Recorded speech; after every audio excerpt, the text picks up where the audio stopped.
So you watch the Pack games.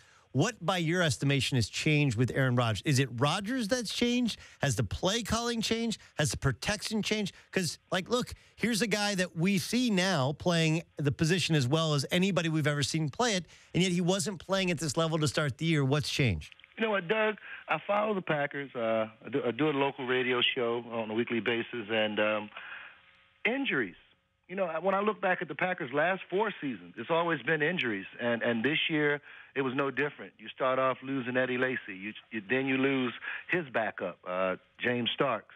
Then you're making a trade for Niall Davis in the middle of the year for Kansas City. That doesn't work out.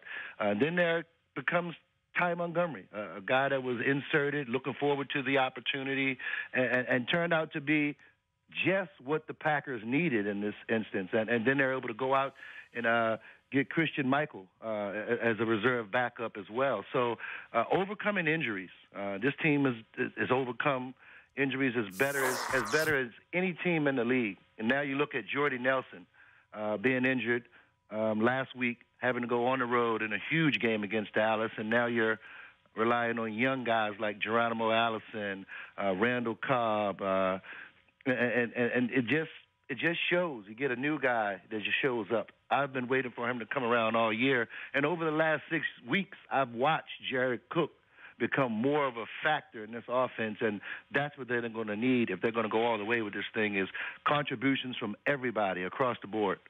Okay, so the last catch was, look, he got his feet down. How much of that was him? How much of that was Rodgers? You know what? I was watching the game, and I'm looking in the huddle because they showed a close-up. And I'm thinking to myself, is Rodgers improvising here? Because he was pointing at guys and pointing in direction it seemed that they should go. And once the ball was snapped, I just remember being at a Packers practice. This quarterback group, as a unit, they start and end every practice the same way. They're trying to throw a football 60 yards down the field into a trash can or some kind of circular object. And it's fun to those guys, but it's something that I often said, why do those guys even waste time doing that? But it's something that they practice, something that they take pride in. And in that play, you saw Aaron Rodgers run against his body, and he was more or less throwing to a spot on the sideline, more than he was throwing to Jared Cook. It's that spot. It's that location. It's that drill that this quarterback group does every day before and after practice. And Jared Cook was supposed to be in that area, and it all worked out. And it's just a wonder that this team is able to pull out those type of plays constantly, time after time, and it's such game-winning type plays. All right, so you play with Favre. And let's kind of make the compare. Let's make the tail of the tape, right? Yeah. Who had a stronger? Favre had the strongest arm, I believe. He and John Elway probably had the 2 strongest arms of that era. Would you give stronger arm Favre or Aaron Rodgers? I'd give stronger arm Favre. Okay, accuracy. I'd give accuracy Rodgers. Toughness. That's a tough one. I'd give toughness Favre. Okay. 400 and some starts. He's the Iron Man. But this is, and that's not diminishing Rodgers as much as nothing compares to what Favre was able to do playing hurt. Fair? Absolutely. And Rodgers has a different type of toughness. His toughness is mental. Anytime you tell people to RELAX and you tell people, hey, we got to run the table, that's a different type of toughness. So they both had it, but I'm going to go Favre. Football IQ. Favre.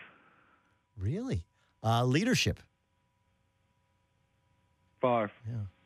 So by your estimation, as good as Rodgers is, Favre better. Leader? No, all talk. I'm going tail of the tape. I don't think I. No. There's a ton of qualities that I think. What I miss? Oh, athleticism. You give to Aaron Rodgers, right? To Aaron Rodgers. Okay. What else? What are the other ones that you give to Rodgers ahead of Favre? Accuracy. Yeah, we did that one. Yeah. Yeah. But you said leadership, football IQ, and arm strength. Is accuracy over? That's not to discredit. No, I didn't say it was. I was in the huddle with Favre. Yeah. So I watched his leadership. I was a part of it, and I witnessed it. So I'm not in the huddle with Rodgers. And I would look outsider. I would probably agree. Rodgers leads very differently. Favre was one of the guys, right? You love Favre. You die for Favre. Whereas Rodgers, Rodgers leads a little differently. He'll call dudes out, right? He makes you he almost makes you feel bad when you don't live up to his expectations. But he's not as warm and engaging, maybe a leader. I'm fascinated by the football IQ. I think that gets undersold with Favre. People think that Favre just went back there without a plan and just made a play. And he was just risky. He had the right plan, the right ideas, and a lot of those plays are determined on pressure. Sometimes you're getting pressure by the opposing defense, which means the offensive line did not fulfill their end of the bargain. And now instead of taking a sack, which we've seen Rodgers settle on, Favre tried to make the play, and the play often turned into an interception. So I know the IQ was there. I know what the intent was, but there's many things that can break down a play and cause for a turnover. You're seeing Aaron Rodgers and that offensive line allow him sometimes 7 to 9 seconds to find a receiver down the field. You know, that's irreplaceable to have that offensive line protect the way they're protected for Aaron Rodgers. All right, so how do they match up with the Falcons? I mean, how do they stop the Falcons? They have to stop the big play. This Atlanta Falcons football team is full of big playmakers, down from Julio Jones to the offseason acquisition, Sanu. You've got the double-headed running backs. Both of those guys can go the distance anytime they touch the football. That offensive line has been the most impressive thing for me for that Atlanta Falcons team, because you often saw Matt Ryan making those bad decisions, getting those interceptions, because he was under duress, because his offensive line did not fulfill their end of the bargain. So he often was the guy that made that mistake late in the game especially. But that defense, I mean, acquiring Dan Quinn, adapting to that Seattle Seahawks type of defensive mentality, being able to pressure the quarterback from the edges the way this football team does is the biggest thing that they do well defensively. And they'll have to do that against Aaron Rodgers to get him not only to move out of his pocket. We've seen Rodgers dance around in the pocket, but he has to have pressure on him while he's moving around in the pocket. And with those defensive ends and Beasley and those guys, they can put pressure.